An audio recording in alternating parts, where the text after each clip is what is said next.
all you know about Lynchburg, Virginia is that it's home to Jerry Falwell's Liberty University, then you are not alone. But there's so much more to Lynchburg than just Liberty. I'm Martha Park, and I wrote and illustrated a story in the latest issue of Sojourners magazine highlighting 5 Lynchburg residents, pastors, political leaders, and activists, about the Lynchburg they know and the versions of Lynchburg they hope to create. As soon as I started interviewing people, I knew I wanted this story to come from their perspective, uninterrupted by any exposition from me. Leslie King, a consultant and facilitator working in climate justice, educational equity, and public history, talked about Lynchburg's long history of organizing and resistance, going back to the resistance of enslaved people before the Civil War. When Reverend Jarrett Banks moved to Lynchburg to pastor a church, he said he thought he was done with traditional church and wanted to revolutionize the whole thing. But then he got to Lynchburg and realized how much a place like Lynchburg needed a traditional church that was open and affirming, and whose pastor was speaking out about white Christian nationalism from the pulpit. And I loved Kathleen Davis's story about driving through rural Virginia at night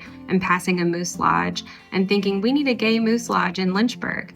And so Kathleen started the Lavender Lodge, a queer space for queer joy in downtown Lynchburg. In addition to sharing these stories, I also illustrated a portrait of each person featured in the story. You can check out my story and illustrations in Lynchburg is Much More Than Liberty in the latest issue of Sojourners magazine or at sojo.net.